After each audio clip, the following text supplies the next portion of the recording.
La vie privée des salariés concerne-t-elle les employeurs? Je ramasse les copies dans 6 minutes avec Amélie Egel-Dinger. Je l'ai bien dit, vous avez vu, c'est formidable. Avocat en droit social au cabinet PDGB. Merci d'être avec nous parce que c'est un sujet évidemment qui est assez récurrent dans cette relation entre vie privée et vie publique. Le principe de droit, c'est quoi? La vie privée, pour le dire simplement, est protégée. Exactement. Bonjour Arnaud et merci de m'accueillir sur le plateau. Alors effectivement, ce que dit le droit sur la vie privée, alors c'est un principe, j'ai envie de dire, constitutionnel, qui est protégé par la Déclaration des droits de l'homme et du citoyen et qu'on retrouve aussi également dans le Code civil en son article 9. Chacun a le droit au respect de sa vie privée. Et ça vaut également dans le cadre, finalement, de sa vie professionnelle, au temps et au lieu de travail. Alors ça, c'est le principe.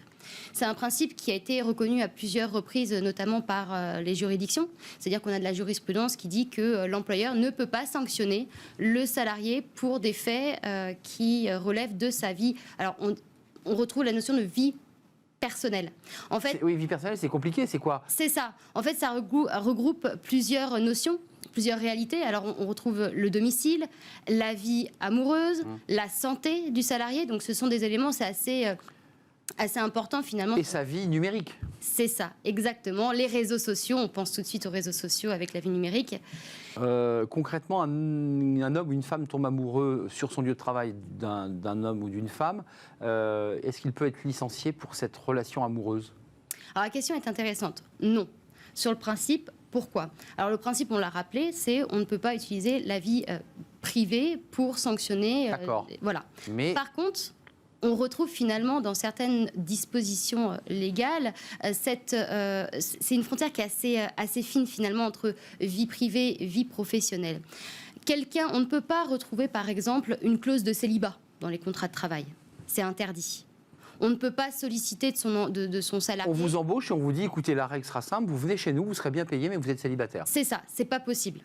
En revanche, on va retrouver finalement, c'est là où ça va intéresser l'employeur, c'est-à-dire qu'on va retrouver des dispositions légales qui prévoient que si le salarié, on a 2 salariés qui sont mariés ou pacsés, eh bien ils peuvent prendre leur congé ensemble. Évidemment, ça c'est l'enjeu des congés pour pouvoir rassembler la famille. C'est ça, mais là ça intéresse, la vie privée intéresse l'employeur puisqu'il va décider si oui. C'est vrai, dans ce cas-là il s'y intéresse. Effectivement, et pareil également on retrouve aussi, alors on ne peut pas par exemple 2 salariés qui vivent, qui sont mariés ou pacsés ou qui vivent ensemble, enfin qui travaillent aussi ensemble, on ne peut pas leur dire si un est licencié, l'autre sera licencié. Mais on retrouve par exemple cette clause dans certains contrats de concierge ou de gardien.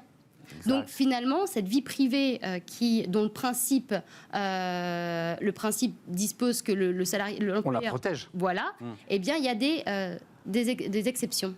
Alors, on va en parler, et vous allez nous accompagner tout à l'heure dans le débat qu'on aura qui est un débat de droit pur, puisque le législateur est en train d'écrire la loi. Donc ça vous intéresse au premier chef, évidemment, vous les avocats, vous recevez ensuite ces lois, et surtout leurs décrets. Le pass sanitaire, là, il y a un vrai débat sur la vie privée, c'est-à-dire, question simple, l'employeur, à l'entrée de son entreprise, pas le patron, mais en tout cas ses salariés, est-ce qu'ils peuvent, ces agents, vérifier les passes sanitaires et les cartes d'identité de leurs salariés? Voilà. Est-ce qu'il se dit, moi, je veux être carré, je vérifie. C'est possible ou pas, ça?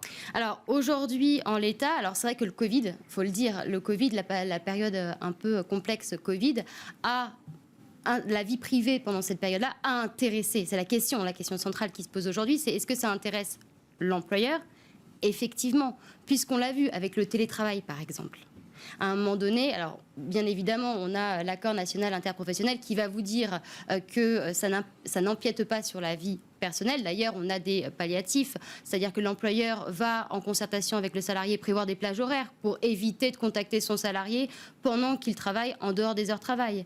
Mais on a eu cette question qui s'est posée en amont de pass sanitaire et de ce projet de loi-là, notamment lorsque on a demandé aux salariés de démontrer, de prouver et d'apporter la preuve à son employeur qu'ils ne pouvaient pas travailler en télétravail parce qu'ils gardaient leurs enfants. Exact. Et Premier confinement. C'est ça. Et donc cette question-là, déjà, est-ce que la vie privée intéressait l'employeur? La réponse a été oui. De fait, il n'a pas eu le choix. Fait, mais oui. Puisqu'ils ont dû garder notamment ces preuves-là. Et tenir compte de l'argument de « il a un enfant, il ne peut pas travailler ». En cas de contrôle. Bien sûr. Après, on a eu cette deuxième question qui s'est posée suite à, donc pareil dans ce contexte de Covid, qui était est-ce que je peux tester la température de mes salariés en amont, en arrivant au sein de l'entreprise. Ça commençait par la température, c'est exactement. Et sur cette position-là, on avait tant le gouvernement que la Commission nationale d'informatique et liberté qui nous disait la chose suivante, ce n'est pas une obligation et vous ne devez pas garder ces informations-là puisque ça concerne la santé du salarié.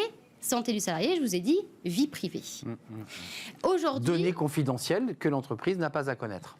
Effectivement. Et là, on arrive sur donc, ce projet de loi qui a été, pour l'instant, validé par le Conseil d'État, qui est en cours devant le Parlement. Il discute sur ce projet de loi et qui pose durement, d'ailleurs, effectivement cette question-là. Pour l'instant, à la lecture du projet de loi, j'ai envie de dire, la vie privée, le pass sanitaire qui finalement est dans cette vie privée, eh bien, concerne finalement l'employeur à l'instant T. Juste une dernière question avant de nous quitter et avant de retrouver Fanny Griesmer pour sa chronique, j'allais dire d'été, estivale. Un salarié qui passe trop de temps sur ses réseaux sociaux, je pense à Facebook notamment, je pense à Instagram, et qui, entre guillemets, met sa vie en scène sur ses heures de travail, ce qui est assez réel, c'est un cas très pratique. Est-ce que l'employeur peut dignement le licencier parce qu'il considérerait que sa vie personnelle ou privée, son loisir numérique, empiète sur la qualité de son travail? Alors, le principe, on ne peut pas licencier. Ça, je l'ai rappelé plusieurs fois. Après, si ça cause un trouble objectif à l'entreprise, l'employeur peut le licencier. Et c'est l'exemple... Pour quel motif? Réelle et sérieuse, cause réelle et sérieuse? Oui, pour la faute. Pour faute. Pour faute. Alors ça peut aller jusqu'à la faute grave, mais pas toujours. Alors on a sur le sujet plusieurs jurisprudences.